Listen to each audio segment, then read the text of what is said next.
potentially rare Switch games. I'm taking a different tactic with the game that I'm looking at this time round, and it's Clive and Wrench. Right, so this is a game which has been in development for sort of 10 years or so by Dinosaur Byte Studio, and the physical version has been published this year, I think in June of 2023, by Numskull. And this is quite an unusual game in the fact that it's been in development for so long, and no doubt it's probably changed different formats that it was originally intended for, finally landing on sort of the PS5, Steam, and the Nintendo Switch. And yeah, I've been playing through this game, and I just want to sort of share my thoughts with this particular title. So if you've ever played any sort of retro now type platforming games on either the PlayStation 1 or particularly the N64, then you're probably going to know what to expect with this, mixing in sort of elements of Crash Bandicoot, Banjo-Kazooie, and even a little bit of Croc thrown in there as well. I think a lot of reviewers have already said that this game doesn't really do anything particularly well with the ideas that it's trying to throw out there, but I'm going to sort of do a different tact on this, really. I can totally understand your view on that if it was a PlayStation 5 version of the game. I don't think in any way, shape or form that console would have a meaningful impact on this game, perhaps more so on the Xbox One or PS4, but even then I think that's a stretch.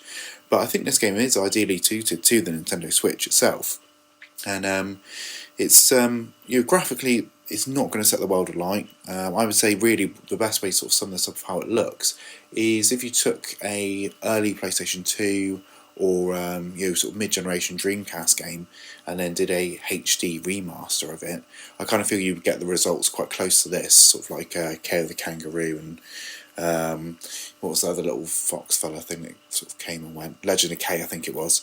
Sort of in the realms of that. Graphics sometimes look good, other times they look very, very ropey. The cutscenes in particular look particularly ropey for some reason or another. I don't know why. Also, there seems to be sort of a jankiness when it comes to what actually the story of the game is. I know you're travelling through time and you're trying to repair sort of the sort of timeline that you're going through in each level, to it there are quite a few of them set in sort of different time periods. And I quite enjoyed my time with this game. I think really the Switch version is only really let down by the there's a gangster level where the drawing is absolutely terrible. It's very much like sort of the N64. But then when you go into the next level, sort of like an Egyptian style level, it looks so much better. Like it's a game of two halves. It really is. Like sometimes it's really ropey, and other times it looks really, really good. But we are talking about a game that's an indie game. At the end of the day, it's a low production budget, and it's good that it's actually finally come to market, and it's fulfilled the dream of the creator of the game. Sound-wise, the music's pretty good on it. I quite enjoyed it. Certainly the main intro sort of cutscene music, that's pretty good and sets the score quite nicely, almost in a Conker's Bad Fur Day style scenario. So it takes its sort of roots from there. The game itself is relatively snappy on the Switch. You're not really getting that much in the way of slowdown from it. I'm getting sort of missed animations every now and again, or the character getting sort of stuck in one animation pose. And my son managed to sort of crash the game twice with getting the character Clive and Wrench, the monkey and the rabbit, sort of stuck, just floating in midair. So we had to sort of restart the level. But yeah, so obviously you've got your monkey and you've got your rabbit. The rabbit basically does the sort of platformy bits, whereas the monkey on your back does sort of the attacking moves and also can act as a helicopter for higher jumps that you need to get to, very much in a sort of Banjo-Kazooie type way. So in my view, it's not actually a bad game. Like I said, the Switch version of it is competent enough. Yes, it could have done with perhaps a few more months worth of polishing here and there, but it's not the worst game that I've ever played. There's sort of issues where you get sort of loading screens that can last for quite a long time. Certainly in the second boss battle, when you've got a sort of big character on sort of like a casino type game board, throwing dice at you and setting off like little ragdolls to shoot at you and stuff like that, which is chaotic. It's quite an annoying boss battle as it is anyway. And I died a few times, but found that the loading screen, where you're sort of going through sort of a transportation tunnel and all the cards are coming at you and the little voodoo dolls and stuff like that, it just goes on forever and it's quite irritating, whereas other boss battles are actually quite snappy with getting you straight into the action again.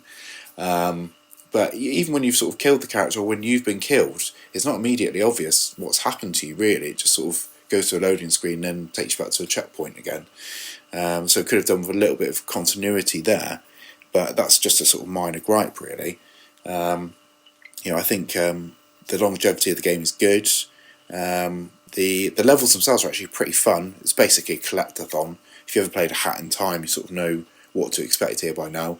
It's collecting various different things that require sort of medals, an objectional like set piece that you require. At some point you need to find 5 of particular items to help an NPC in the game that will then get you rewarded with a medal, or there's other puzzle elements in the game as well. In the gangster level you have to set off a big heavy weight to stop a stolen taxi, which aids you in getting another medal, which you have to get 10 of in each level, and then 5 keys and various different sort of little compass pieces. And I found myself having fun with it. I enjoyed it, my son enjoyed it, and I think the reason why it's featured in this episode is because this game has dropped very, very quickly in price.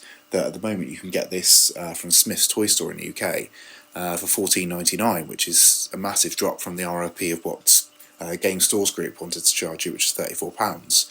So I think this represents really good value now for 15 quid, and if you're lucky enough to have the Smiths near you and it's in stock, I would actually probably recommend at this price point that it's worth picking up and giving a try. If you're even vaguely into old school platformers and can forgive a few niggles here and there, you might actually find yourself having a good time with this game. And it does seem like it was a massive passion project for the developer. And I'm glad that I have picked this up and unsealed it and played it. Was going to be one of those that I was going to pick up and just leave it sealed, but I'm glad that I've opened it and played it. Do I think that this game's going to be worth money in years to come, as sort of the namesake of this show is? Perhaps not, but it all depends really. That if this gets any form of sort of nostalgia with young kids today when they're grown up and they're on their second wave of buying a Switch because they remember it when they were a child, then if this game is amongst the games that they played, then sure, it might very well sort of start to raise in value. Who knows? Is the value of the package going to be worth more in years to come? I don't think so. It's always going to be the game that it is. I doubt there's going to be another patch to sort of fix the little niggles that are in it. So that's enough annoyances to put people off this game infinitely, I would think. But yeah, I think for the price that it is, it's well worth seeking out and picking up and adding to your collection. And you're not really going to lose at this point. Yes, it could very well drop down to 10 quid, but at £15 I think it's still a good price. So that's my thoughts on that, and yeah, give it a try, see what you think. See you next time. Bye.